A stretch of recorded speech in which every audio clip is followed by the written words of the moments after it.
This is Hannibal here from the Hannibal TV on YouTube. And tonight we have a UFO guest all the way from LA, but originally from Osbury Park, New Jersey. He works with Contact in the Desert.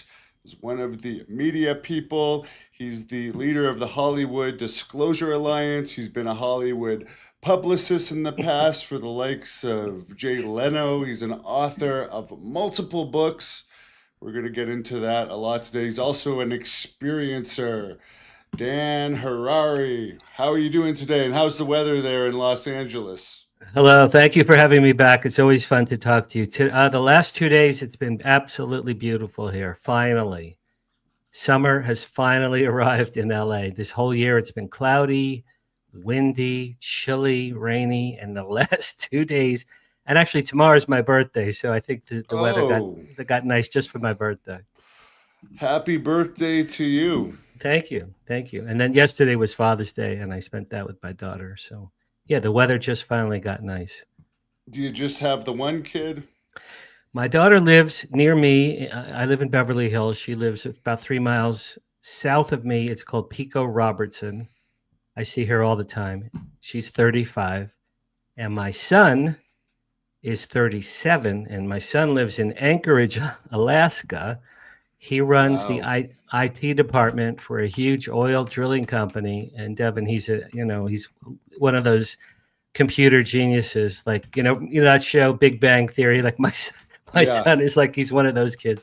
He makes far more money than I've ever made, and he works up at the North Pole. He works at a huge complex at the North Pole, 3 weeks, 7 days a week, 3 weeks at a time, and then he has 3 weeks off paid to travel around the world. So he has a very interesting life, my son. Did either of them go to the famous Beverly Hills High School? No, no. When they were growing up, I was divorced, and my ex-wife and my kids lived in Valencia, which is about an hour due north of LA, and it's near Magic Mountain Theme Park, which is pretty famous theme park. So, Yeah. so, You hear so about yeah, it in movies. I can't yeah, remember Magic. specifically what movies, but Yeah, yeah. So you have no idea how many how many times I've been to Magic Mountain, and I'm not wow. a roller coaster kid person. And my kids would go, "Daddy, Daddy, come on, roller coaster!" No, no. And they would force me, man. And I get vertigo when I'm on a roller coaster. I hate roller coaster. So they did not go to Beverly Hills High School. I'm glad they didn't because not to be cruel, but a lot of the people that went there are exceptionally wealthy, and their parents are many of them are very, very well known or famous, and they don't always grow up. When you grow up in Beverly Hills, you don't always have the reality check on life because you're very wealthy and you're very famous, or you know people that are famous. My kids and my ex-wife, they had pretty normal lives growing up. I'm grateful for my ex-wife that she was a normal person. I'm a Hollywood guy, but my ex-wife was a normal person. So my kids had a very good foundation growing up. What's it like living in Beverly Hills for us Canadians or people from other places that have only seen it in the movies and stuff? Well, how could I answer that question? I've had my own PR firm for it's almost 30 years now. So I've been very, very fortunate. I've made a very good living. For the last 30 years, I've been my own boss. My company's called Asbury PR Agency. I grew up in Asbury Park, New Jersey. But I moved to Beverly Hills. Well, I've been living in LA, Devin, since 1980. So I've been living in LA for 45 years. I came out when I was 24. I moved to LA to Beverly Hills in 2003 with a girlfriend. The reason we moved to Beverly Hills is because I'll tell you why, really. It's centrally located within 45 minutes of Beverly Hills. You can get to the ocean, you can get to the valley, you can get to downtown, or you could get to Orange County or like a little south of LAX. It's centrally located 45 minutes in any direction. You can get anywhere else in LA. That's the biggest reason I chose to live here. I'm not a millionaire. I live in the normal section of Beverly Hills. It's quite beautiful. I walk my dog. There's palm trees and lovely homes everywhere. The very wealthy people live north of Wilshire. I live south of Wilshire, so it's a lovely place. I can't complain, man. It's a beautiful place to live. O.J. Simpson lived in that area, didn't he? He lived in Brentwood, Okay. which is in between Beverly Hills and UCLA, the school UCLA. Brentwood is Marilyn Monroe lived in Brentwood. Brentwood is also very, very beautiful. Holmby Hills is where Hugh Hefner's Playboy Mansion was. I used to work at the Playboy Channel. I used to go to the Yeah, I was going to ask you about Playboy that. Mansion. Let's jump into that. Well, the Tell us funny about thing, that. the funny part about that, Devin, is I just gotten married. So I worked at the Playboy Channel in 1983, 84, 85. I was the first publicist ever for the Playboy TV channel. Well, of course, with my timing in life, I had just gotten married. And for 2.5 years, I'm surrounded literally, and I'm not even making this up, by naked girls, because I did photo shoots with these naked girls or girls wearing very, very skimpy clothing to illustrate the various TV shows that were on the Playboy channel. I was in charge of creating the photographs for the channel. So I'd be with Miss May and Miss June and Miss July, and they're topless or bikinis, or we're out at the beach, we're shooting, gorgeous, beautiful girls. And then I go home to my wife, and she's yelling at me because I was flirting with other girls. So what could I do, man? That was my job. So my timing could not have been worse. But it was for a straight man, it was probably the greatest job you could ever have on the planet. I didn't make any money there, but it was a lot of fun, I got to tell you. Were you propositioned much by the ladies there? Because, I mean, I'm sure as a photographer, they'd want to suck up to you, and maybe some of them would think that being extra friendly to you would help get them further, or did they know you were one of the lower guys on the totem pole? I was a publicist, but I hired the photographers to shoot them. So I would hire photographers, I would hire the models, and quite often I would drive them in my car to the photo studio. And then I would pose them and give them the premise of what the photos, I had bosses there, but I was so unique in the company. No one knew. I call myself Hugh Hefner Jr. No one gave me instructions, man. For 2.5 years, I did whatever I wanted to do at that job.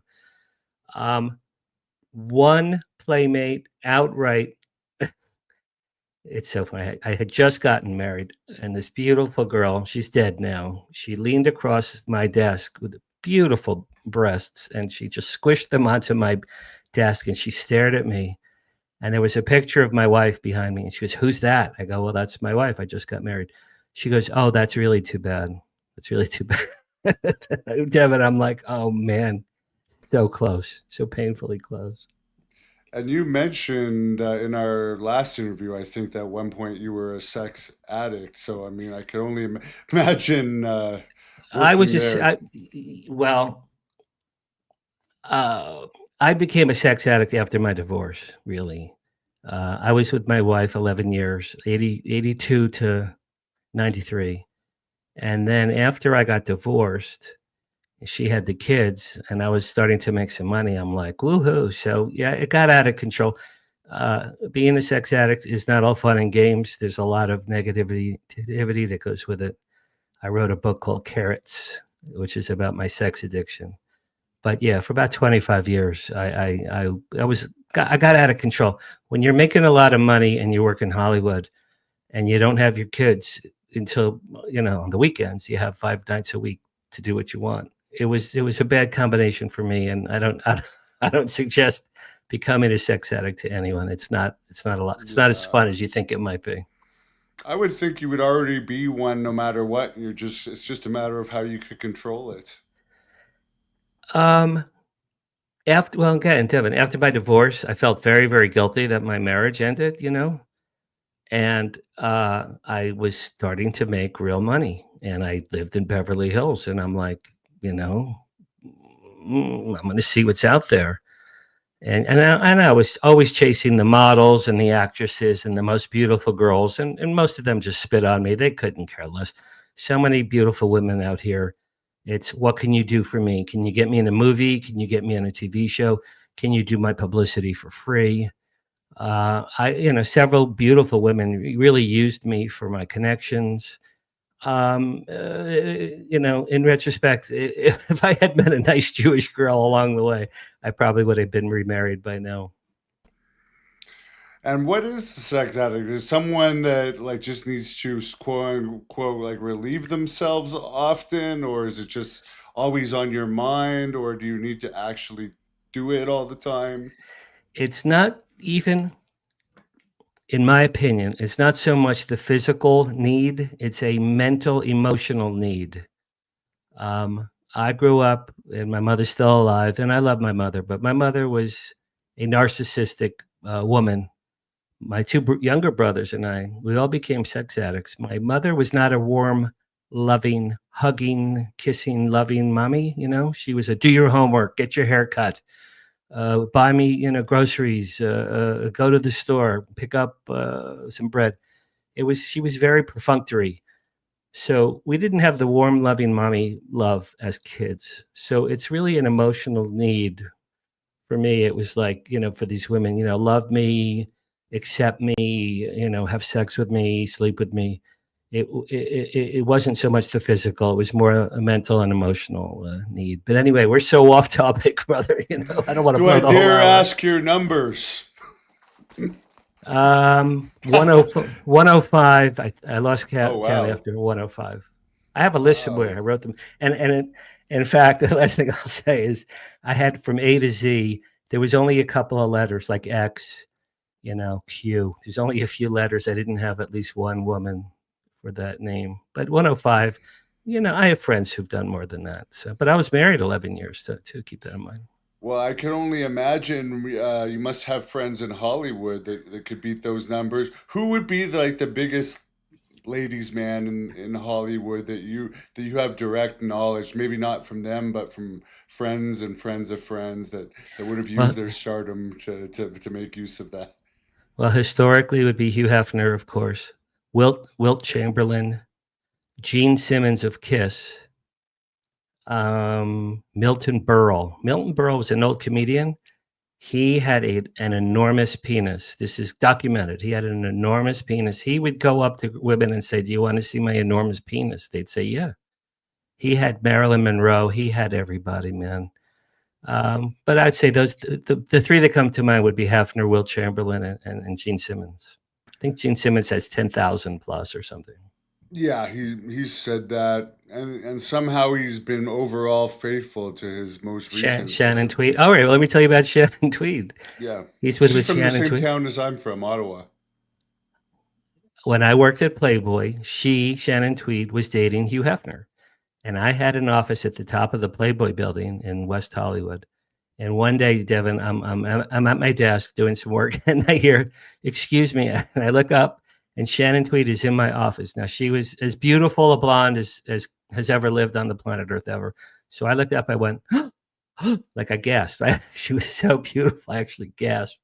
And she asked me where someone's office was, and I said, "Oh, it's down the hall to the left." And she turned and left, and she was just so remarkably beautiful that it actually took my breath away for a second. Do you think that's the reason he finally settled down with her? No, no, no, no, no. I think by the time he married, I've met Gene Simmons several times. I worked with him when I was in high school, actually. Actually, I worked with him in high school. I worked with Kiss and Bruce Springsteen and Fleetwood Mac. I worked with a lot of bands when I was in high school. And then I did a press conference for Kiss in 2015, 10 years ago. And I saw Gene and Paul again, and they remembered me.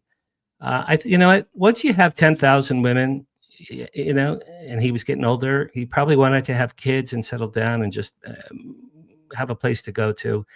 You pick one of the most beautiful blondes on the planet, you're probably going to say, "You know what? I've done it all. I've seen it all. This is as good as it's going to get for me." And they've been together probably 30 years by now, I think.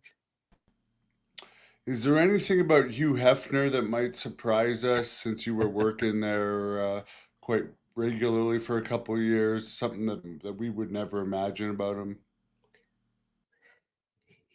I think Hugh Hefner was a love. Have you ever heard of a love addict? There are sex addicts. There are love addicts. My middle brother is a love addict. Love addicts always want to be in love. That's why they go from one to the next to the next. And it's not for the sex act. It's to be in love with someone new over and over and over again. Uh, Hugh Hefner always said, he was madly in love with so many of his playmates and his girlfriends and his lovers. He only had 2 wives, but he probably had 10,000 lovers. But I think surprisingly would be Hugh Hefner was more of a love addict than a sex addict. Yeah, I could maybe identify with that one a bit because, yeah, that's interesting. What is your most memorable moment from Hollywood, from that Hollywood scene? Well, I've been working in Hollywood since I got off the plane in the fall of 1980, 45 years. I mean, my first book is called Flirting with Fame. A Hollywood publicist recalls 50 years of celebrity close encounters. It's on Amazon. I have hundreds of stories. When I met Meryl Streep, I was so nervous I called her by the wrong name. I used to hang out with Jay Leno at The Tonight Show when he's in his underwear in his dressing room backstage at The Tonight Show. Um, I knew Jerry Seinfeld before he was famous. I introduced my mother once to Mel Brooks, and the three of us had a half-hour conversation about where they grew up in Brooklyn. I have countless stories, Devin. You'd have to read my book, Flirting with Fame, for me to answer that one. Yeah, and you did mention on the last time I interviewed you, which I will put up at the end of this video for fans that watch this, that Jerry Seinfeld is less nice than Jay Leno. So that's worth going back, fans, and watching. If you search the Hannibal Yeah, TV, that's an and understatement. Yeah. Jay Leno is as nice in real life as you would think. And Jerry is like, oh, I remember you. Like, he's very judgmental. Yeah, Jerry is not. You know who's really lovely is Julia Louis-Dreyfus. I've met her 5 or 6 times. And Jason she's Alexander, George, he's very sweet too. I've met them several times. they all kind of fell off the radar, other than Jerry. Um, Julia had breast cancer a few years ago. I mean, she had Yeah. Veep. Veep is probably a funnier show than Seinfeld if you've watched Um, Veep. Veep I is never even really. heard of it. I'm Uh, stuck in the wrestling and UFO bubbles. Devin, Veep, Veep. She plays the vice president of the United States. She parodies how screwed up Washington, D.C. is. And her whole goal in life is to become the president. And then she finally becomes the president in like season 4, season 5. And everything goes wrong. Everything goes wrong. It's very, very funny. I would say Veep is funnier than Seinfeld. Well, for flirting with fame, and you don't have to tell this story, but what is the one story from flirting with fame that you wish more people knew about? Oh, boy.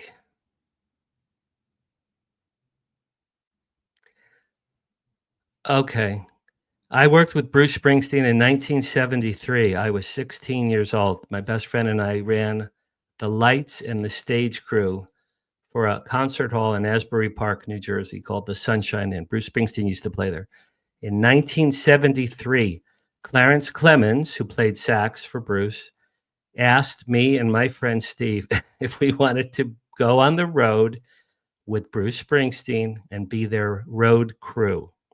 To which I replied, Clarence, we're 16 years old. We don't drive cars. And I'm pretty sure our fathers want us to go to college. So he looked at me. He looked at my friend Steve. He shook his head. Okay. And then a couple of years later, Bruce Springsteen was the biggest star on planet Earth. So my friend Steve and I, we turned down Bruce Springsteen. I mean, I guess that's a pretty good one. Wow. Well, he was a local, so you For probably years, would. yeah. Yeah. We saw him for years and years. He was a local bar band in Asbury Park. His first album is called Greetings from Asbury Park, New Jersey. He said that's what we knew Bruce, early 70s. Do you know the most famous wrestler from Asbury Park? Just out of curiosity, if he's Uh, famous. no, I'm sorry, I never fought. Interesting. Just Gorgeous, so you know, no, it was a guy named gorgeous. Bam Bam Bigelow.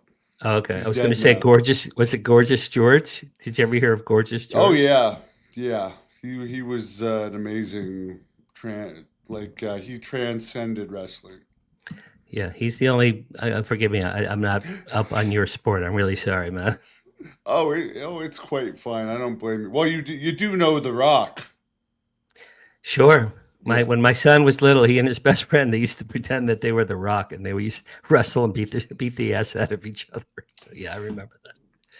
And I'm just curious, everything's changed so much now. How has it changed being a publicist from, let's say, the 80s to now? Because it's easier and harder in some ways, I would imagine. Oh, well, I'm a dinosaur, man. I've been in publicity since 1980. I've been in Hollywood PR since 1980. So what is that? 45 years. My field is entirely different now. Why? In the old days, there were only a handful of TV stations that that really mattered. There was a handful of magazines that mattered. The top cities had the top one or two newspapers that mattered, and there was no digital, there was no internet, there were no websites. So to publicize something, you would call journalists on the phone. People don't use the phone anymore except for texting. Well, my day, you called them on the phone. You call the New York Times to find a journalist. You say, "Hi, I have an article. I'm representing Jay Leno. He just got the Tonight Show. Would you like to interview Jay Leno?" Yeah, sure. That sounds good. It was very personable. It was a lot of telephone work. You had lunch with journalists. You had drinks with journalists. They knew you. You know them. Even if you pitched them a client or a story, even if they said no, they would say, "No, not for me, but call me again when you have another story idea, Dan." So there was very personable. The media universe was much, much smaller, and there was no digital anything. Today, there's 10, 100 million zillion websites. Social media, the people who are publicists now tend to be 22, 23-year-old women right out of college. PR is a very popular profession for young women. I've met many of them. I've mentored some of them. But now, Devin, they think that PR is, you post something on Facebook, Twitter, LinkedIn, and Instagram, and you do a video on TikTok, and you go home and eat lunch. That's not in my day, man. My day, you had to beg and plead and to get someone on CNN or the New York Times or People Magazine or USA Today. You did press conferences. You orchestrated the lighting and the sound and the catering and the music and the red carpets. And now everything is digital, digital, social, social. It's a lost art. What I have done for 45 years is a lost art. I'm a dinosaur. I turn 69 tomorrow. The younger generation doesn't know The best year what. for a sex addict. Yeah, right. I know. And I knew you were going to say that too. Actually, one of my best friends turned 70 yesterday. She had a beautiful party in Hollywood. She had a really lovely party, and she used to be a Playboy bunny. It's so funny. I was at Oh her house wow. yesterday, so I'm going to be 70 next year. But we should talk about UFOs. I think Yes. I'm this sorry. weekend we're going the other way right now. Yeah, I was just looking at your After the Game book behind you there. After they Could you came, tell after us a they little came, bit about After They Came? Yes. after they came. Oh my Okay, so gosh. I thought we were supposed to change the subject. no, you did after the. Well, okay. So Okay. you're not the first person that's made that joke.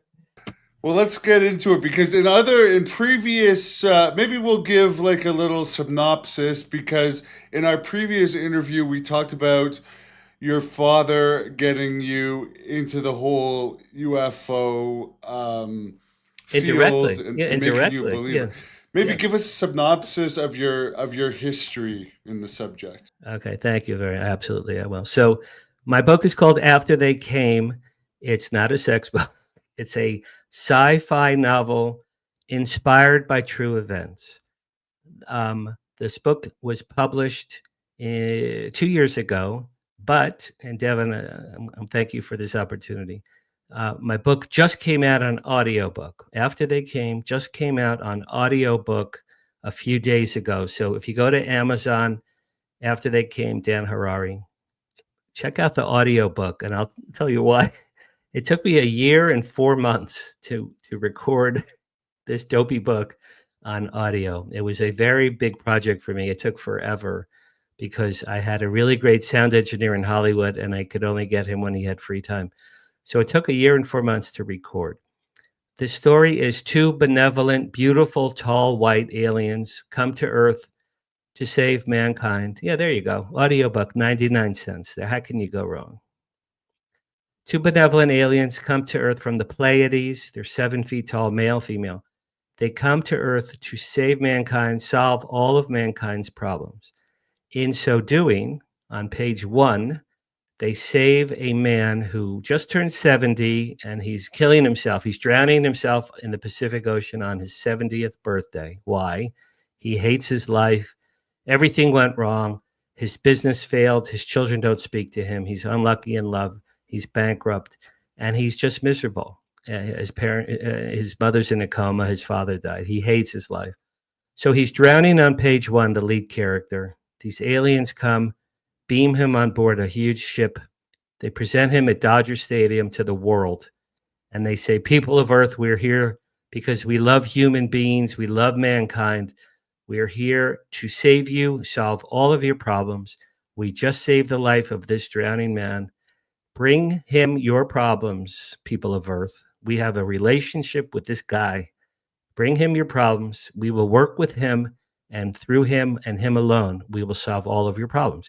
So then these beautiful aliens go up on the ship and they vanish. And now this schmucky guy who was killing himself, he's suddenly the center of the world's attention. His name is Jonathan Michael Tuckerman. In the movie, he will be Steve Carell. I am pitching it as a movie. I am pitching it as a TV series as we speak.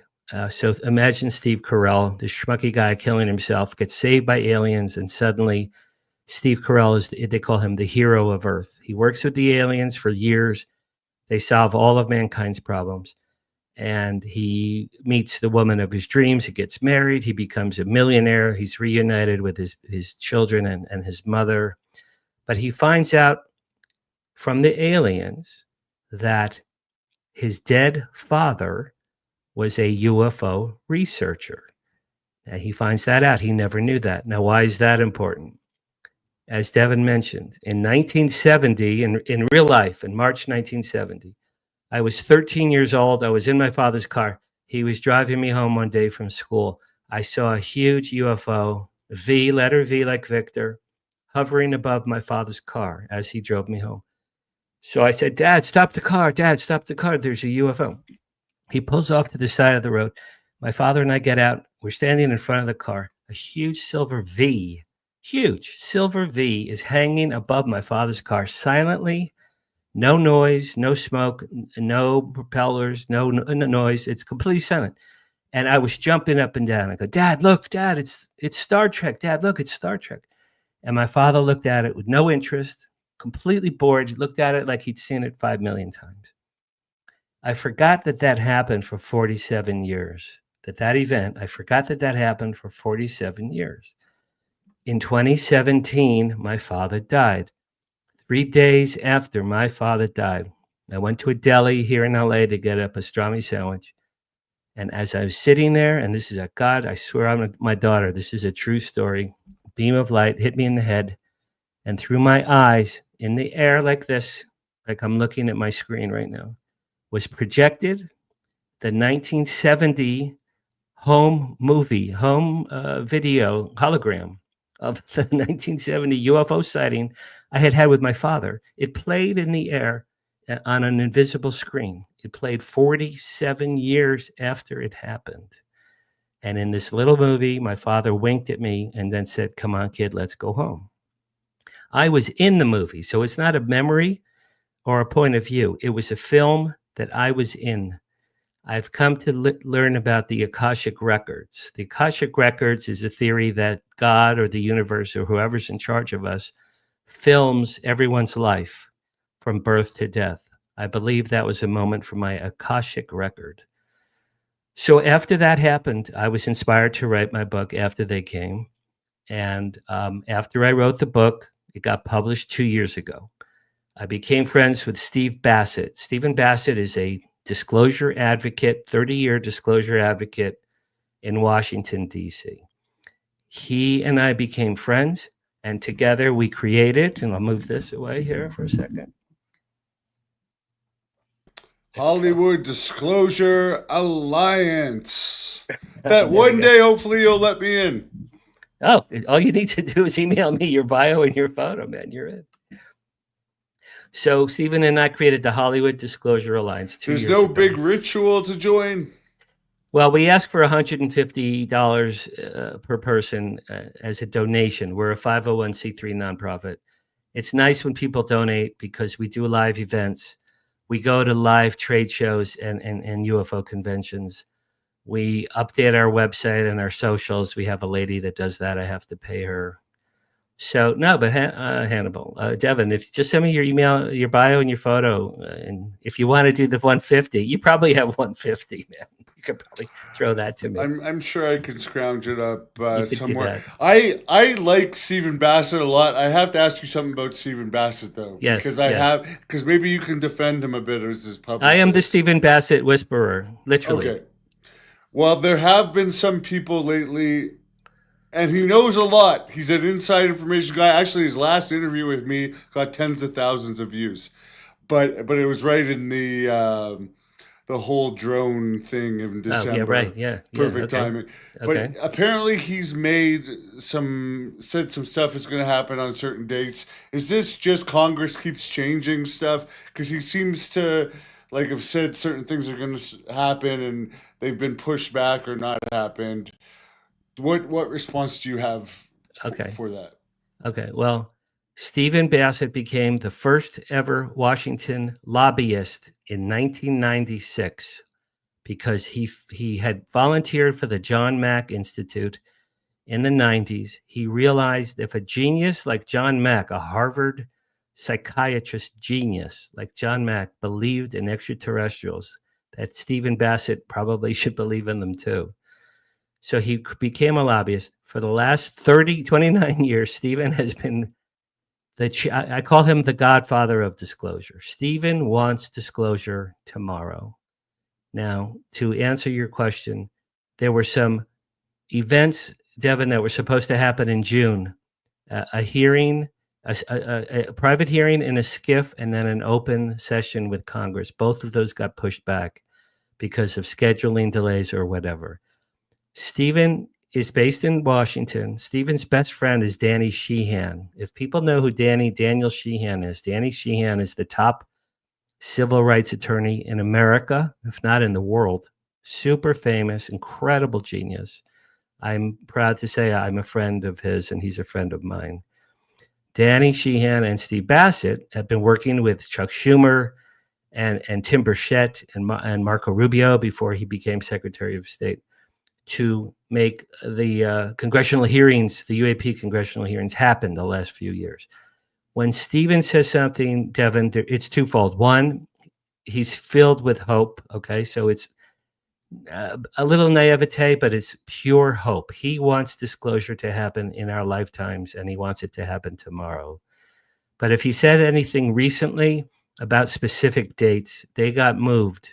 Two events in June, I know for sure, that got moved.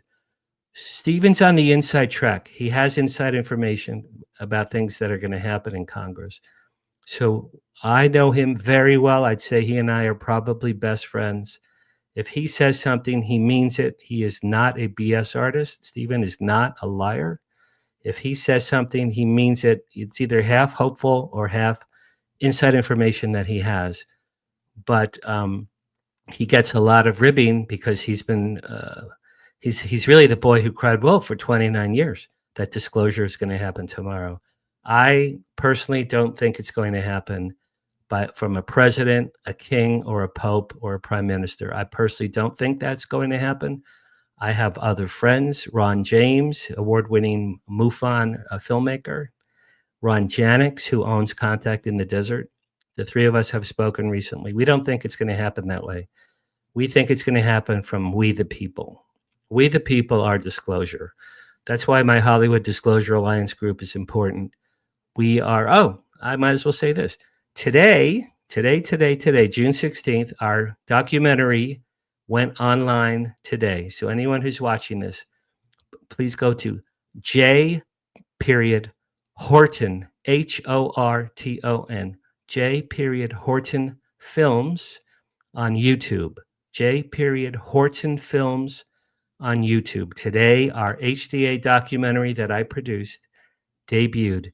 It's called Inside Hollywood, Aliens, UFOs, and the Quest for Disclosure.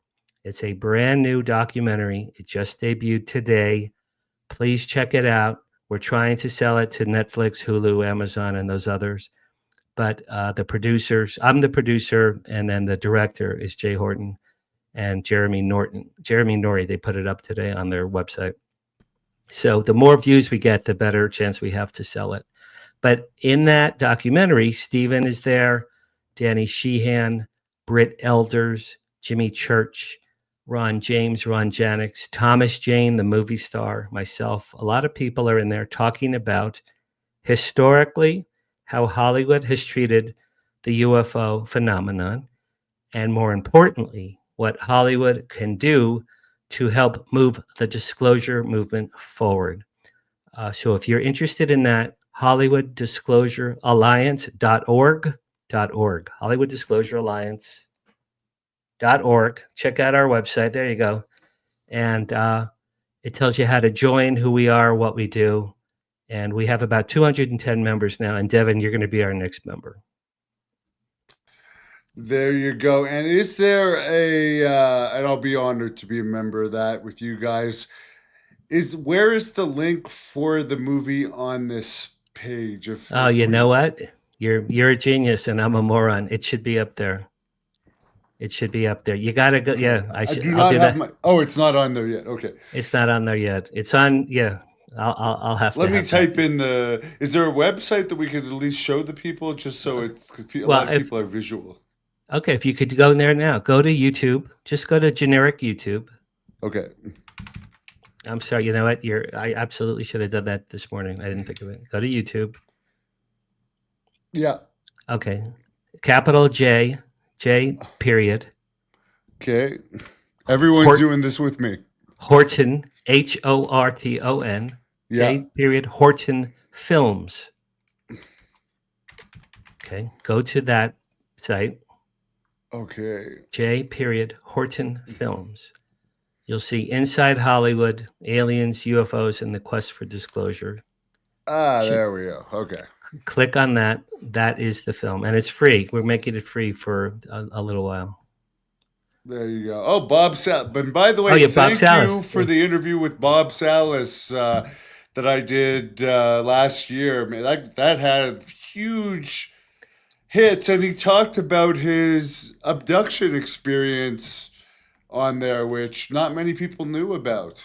There's Stephen Bassett, for anyone that didn't know who Stephen is. Yeah. Thank you very much, brother, for showing that. That's so cool that you're showing that. Bob Salas is the nicest man on the planet. I know him quite well. I interviewed him on my podcast last year. He's on our board of directors of Hollywood Disclosure. He was at Contact in the Desert last week, and I hung out with him and his wife, Marilyn. And Bob Salas is a hero. Stephen Bassett and Danny Sheehan are trying to get, and Devin, you know this, they're trying to get the nuclear witnesses to testify before Congress. Who are the nuclear witnesses? Bob Salas and two other men who were in the military in the 60s and 70s. They worked at ICBM nuclear missile launching sites. Three men, I forget the other two men's names, but Bob Salas is one of the three. While they were at nuclear missile testing sites, UFOs came, hovered over their installations, shut off their nuclear weapons, shut them off. In Bob Salas's case, they were shut off for like 12 hours. Bob went home, went to sleep, came back to the base the next day. He was told, you are never to talk about this as long as you live. Bob came out about, I think, 17 years ago. He said, you know what? Before I pass away, I need to share this information with the world. So Stephen Bassett and Danny Sheehan are trying to get Bob and the other two guys the nuclear witnesses to testify before Congress. Last week, these three men gave a panel lecture at Contact in the Desert. Now they're getting older. Bob Salas, I believe, is 83 or 84. And these men have incredible stories to tell. Now, last week, the Wall Street Journal did a huge article that says what Bob Salas claims is BS because it was a military operation with some kind of orange light, and the orange light from the military shut down the missiles. It wasn't an orange UFO, it was some kind of orange light. Bob Salas wrote an article, rebuttal to the Wall Street Journal, and said, what you wrote is pure fantasy and it's propaganda for the Department of Defense, and I'm telling you what really happened. On that note, in the middle of March, I launched something called thewowsignal.news. Everybody out there, check this out. Thewowsignal.news. Thewowsignal.news. It's a new ufology-based website that has news, press releases, breaking news, UAP photos, and guest columns. Every Monday, like today, we update our news. Every Thursday, we send our news out as a newsletter all around the world to about 700,000 emails that we have on our list. Bob Salas wrote an article today for the Wow Signal about his rebuttal to the Wall Street Journal. So check out thewowsignal.news. If you are watching this show and if you have news that concerns ufology, there it is. This is it? Yeah. Check out. Post your press release. That's pretty cool. Yeah. So go down. All right. So the top piece there. Hey, there Devin, you are with Ross, the News Nation guy. Ross Coulthard. Yeah. This is today's brand new Wow Signal. Is that you're looking at? If you go down a little, the next. I like couple this ones, alien picture. Isn't that great? That's the documentary that we were watching earlier. Oh, that's the this is a great website. How was Contact in the Desert? Contact in the Desert was terrific. All right, so here's what I was just saying. There's Bob Salas. Bob Salas wrote this article. If you want to read it, go to thewowsignal.news. Yeah, you can click read more. And he basically reamed out this 84-year-old man reamed out the Wall Street Journal. He's fired up here. I can tell by the points, because when my dad friggin' gets fired up, we'll get 1, 2, 3, 4. Yeah, Bob, you don't screw with Bob Salas, man. The guy's he's a powerhouse. He really is. Contact, we had 2,300 people at a beautiful resort near Palm Springs. This was my third year in a row that I attended. My second year in a row, I was the head of public relations there. I hung out with Ross Coulthard. CNN did a piece on us while we were there. I presented Richard Dolan and a bunch of people. Incredible parties we had and dinners and drinks, and it was really lovely. I had a wonderful time there. Any big bombshells or any big events that are noteworthy gossip wise? Since you can probably tell by now, I really am into that stuff. Well, obviously, Stephen Bassett this whole year, Dan, when we're at Contact, disclosure is going to happen like, the week before. I go, Stephen, from your lips to God's ears, right? Disclosure is going to happen before Contact. It's going to happen. It didn't happen. A very interesting thing did happen. Do you know the name Dr. Diane Hennessy Powell with the telepathy tapes? Devin, are you familiar with the telepathy tapes? Yes, I am. Yeah. The telepathy I haven't tapes, actually watched them, but I'm aware of the whole situation. The telepathy tapes is a phenomenon. I think it's a 9-part, maybe 6, 7, 8, 9-part series on streaming in which Dr. Diane Hennessy Powell, this genius psychiatrist, her office is down the hall from where John Mack used to be at Harvard. She studies highly autistic children who are nonverbal, but have the ability to read the minds of their parents through telepathy, and then have the ability to prove that telepathy is real. So they had a panel at Contact in the Desert called it's called psionics, the ability to have a telepathy with an extraterrestrial being or an extraterrestrial craft. is called psionics, Psionics. It's a new term that came out fairly recently, a few months ago, earlier this year. Ross Coulthart from News Nation interviewed a gentleman named Jake Barber. If you check that out, it's a fascinating interview. Jake Barber was a military guy for years. He now has his own firm. His firm recovers, not necessarily crashed. His firm recovers UFOs that have landed on the ground. And I think he hinted that the CIA was his client. And he and his team go in a helicopter. They find the craft on the ground from an extraterrestrial craft, and they hook up cables to it, and then they cart it away so that the CIA can get it, and then the military can reverse engineer it. Jake Barber, told Ross on TV when he was extracting this craft that looked like a large white egg. He was in a helicopter. He got this overwhelming female sensation of love and kindness that was emanating from the craft into his body. And this guy, this big, muscular military guy, started crying. He started crying. He was overcome with emotion. That was called psionics. He had a telepathy, mental interaction with an extraterrestrial craft that made him cry. And when he said that, I related. I saw a UFO in 2008. That was this magnificent black craft.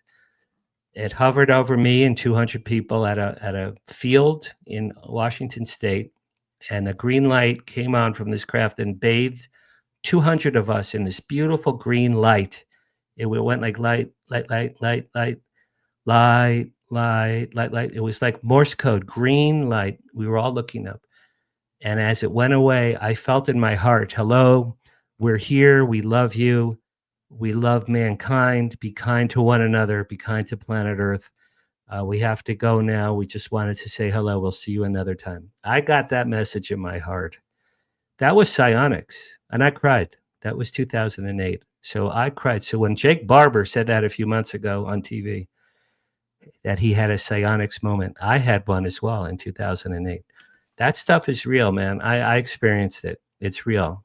If you have an experience with an extraterrestrial craft, if you're lucky enough, I've had 4, but that one was really quite remarkable. That was the most interactive because it was talking to us through light, green light in our hearts, not in our ears, not in our brain. I felt it in my heart. I still feel it in my heart.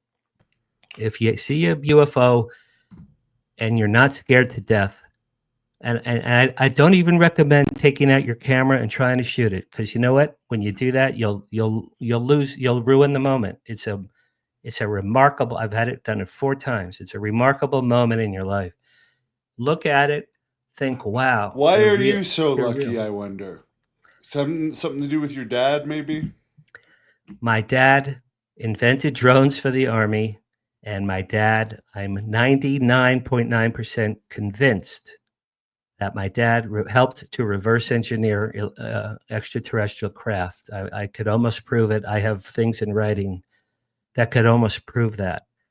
Devin, I think that I got lucky because my dad was involved with them or with their science or their tech. And I do. I consider myself blessed that I've had 4 experiences. Stephen Bassett, Stephen, Devin, Stephen's never seen a UFO. I don't think Nick Pope's even seen a UFO. I was blessed to have these experiences. But my point is, forget about your camera and calling your friends. Look at the craft, take it in, send them a message from your brain. Say, hello, thank you for coming. I'd love to meet you. Thank you, for revealing yourself. See what happens. Because they're saying it's highly interactive, it's highly telepathic. And from this Jake Barber guy, got this female love, and I got this warm love, hello, we're here, we love mankind. I got it in my heart, and I was crying for about an hour. I couldn't stop crying. It was such a wonderful moment in my life. So my advice is, if you have an experience, cherish it and enjoy it while it's happening. Do you what race of aliens do you think it was? that was seeing you? Do you think it was the same one every 4 times? Was it different? Do you have any idea? Did they give you any telepathic message?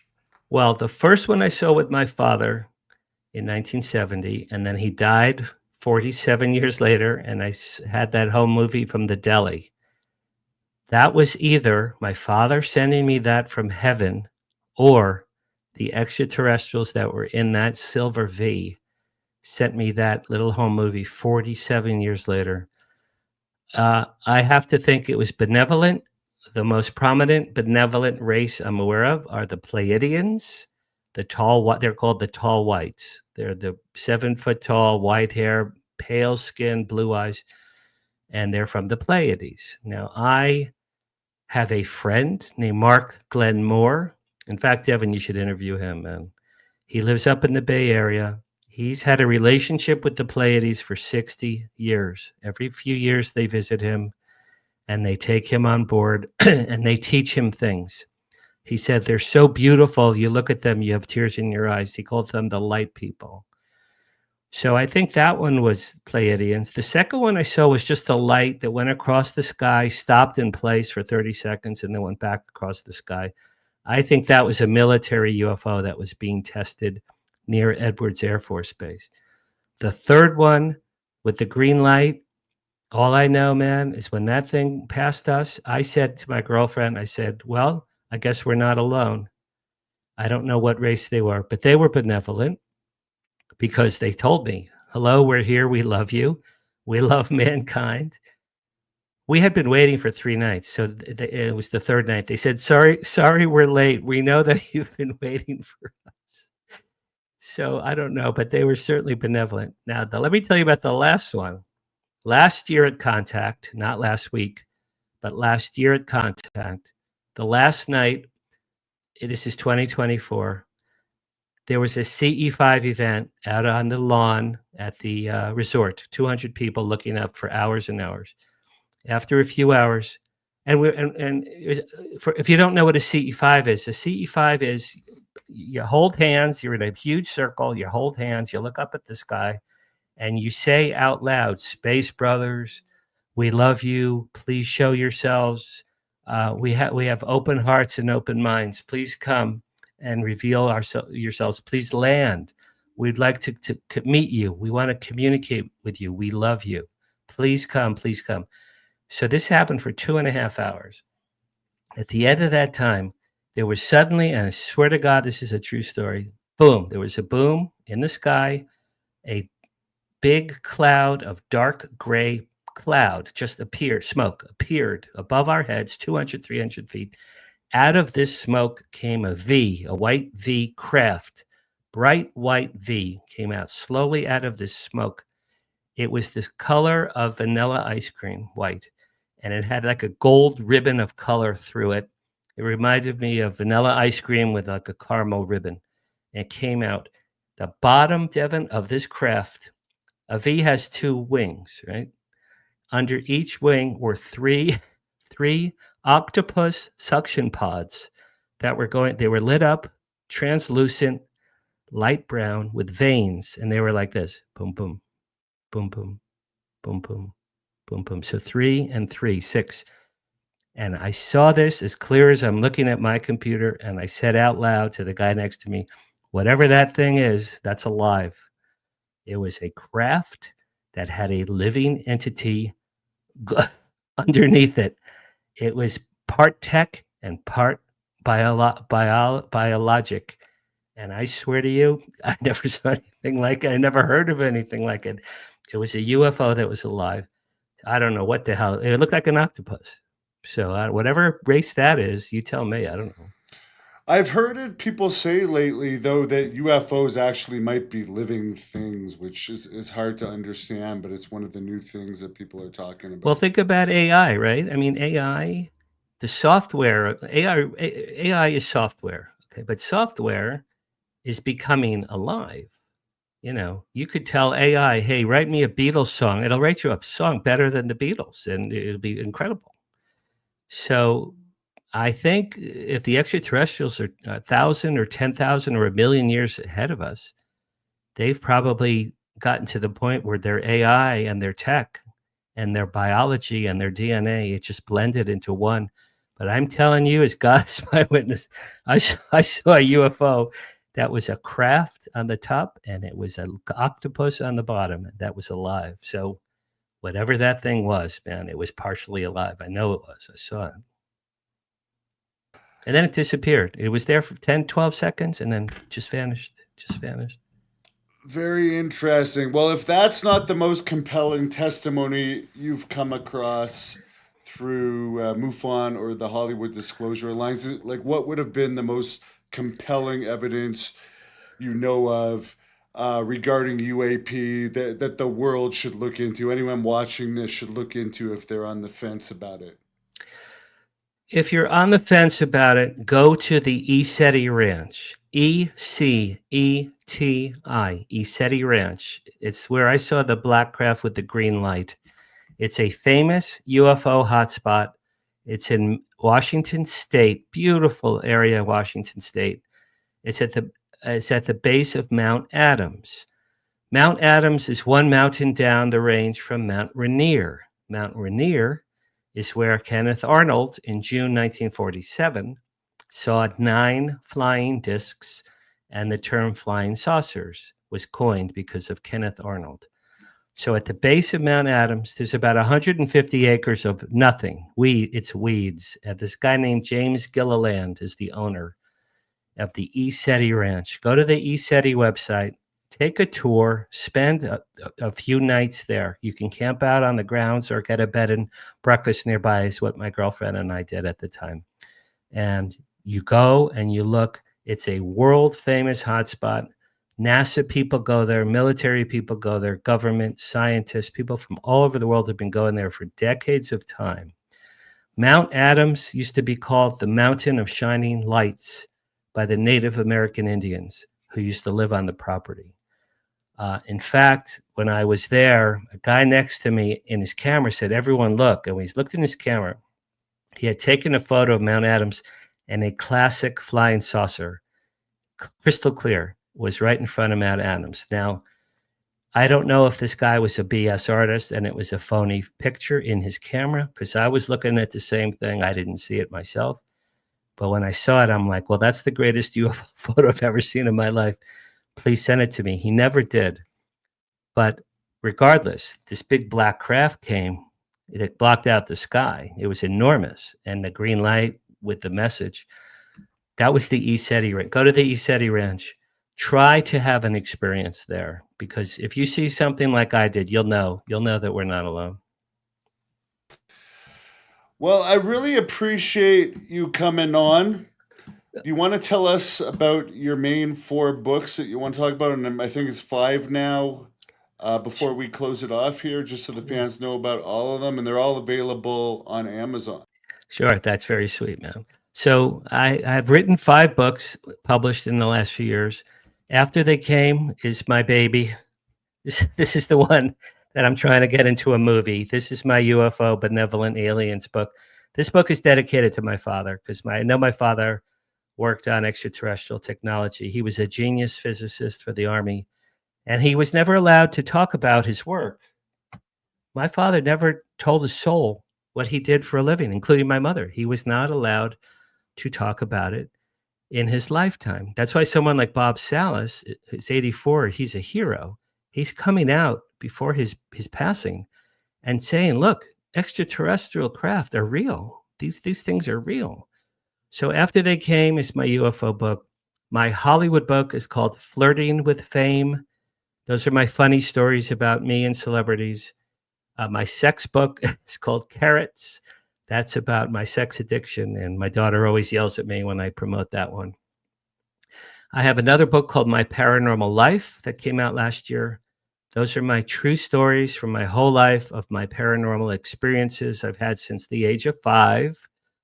My UFO experiences. My father was a ghost. He came to me several times after he died.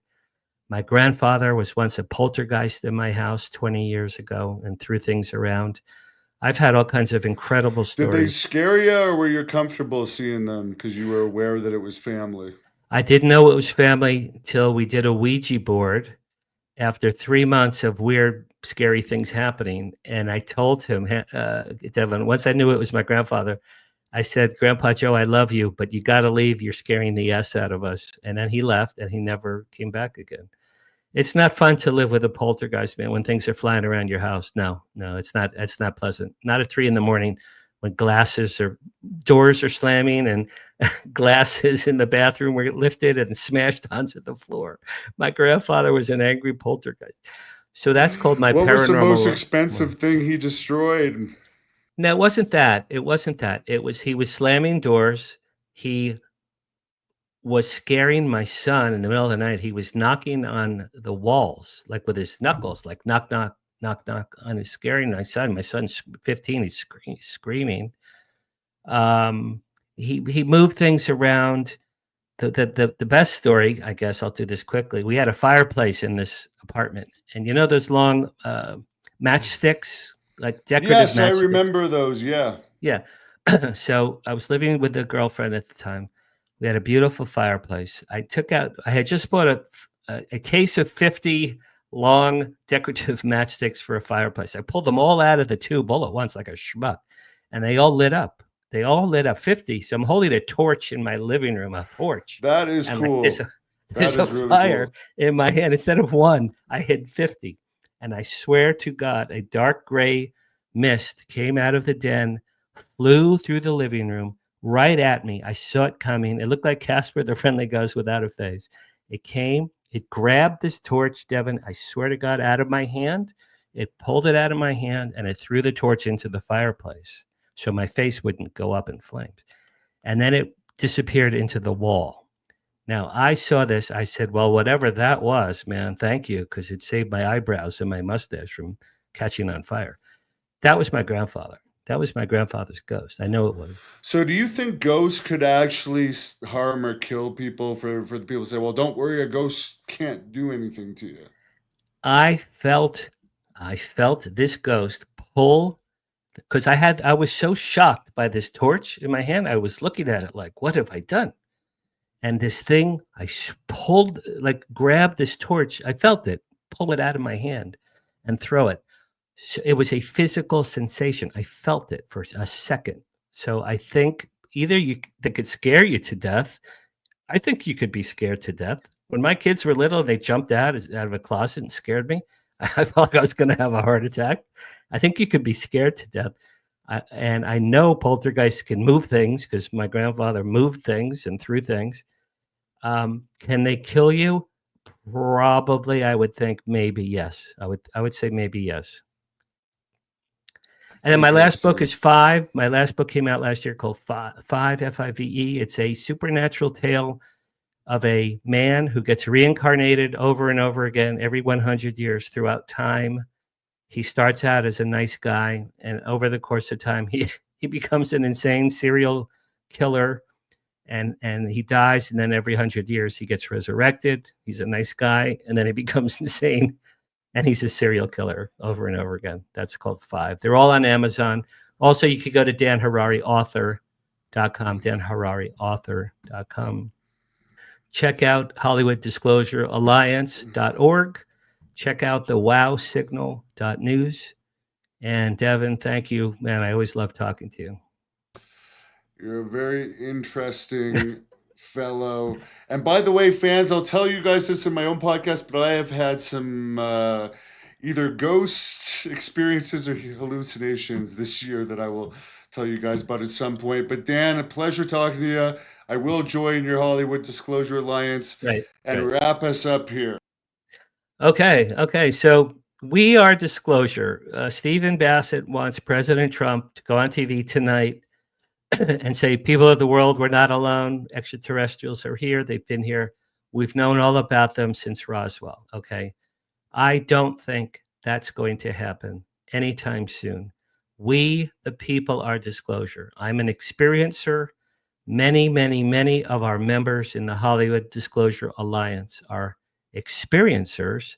Many are researchers. Many are authors. Many are documentary filmmakers. We collectively, Devin, myself, the people in my group, all of these lovely people who are sending in comments right here, We Are Disclosure.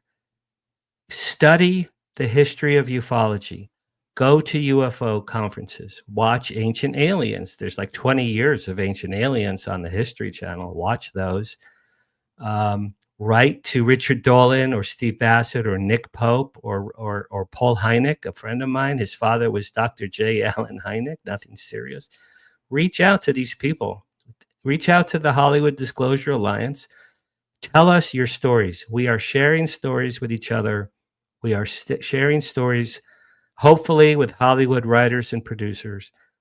My goal is to have the next era of feature films, TV shows, and documentaries based on the real experiences of real life people like you and me. So that's We Are Disclosure. That's my wrap up there for the day.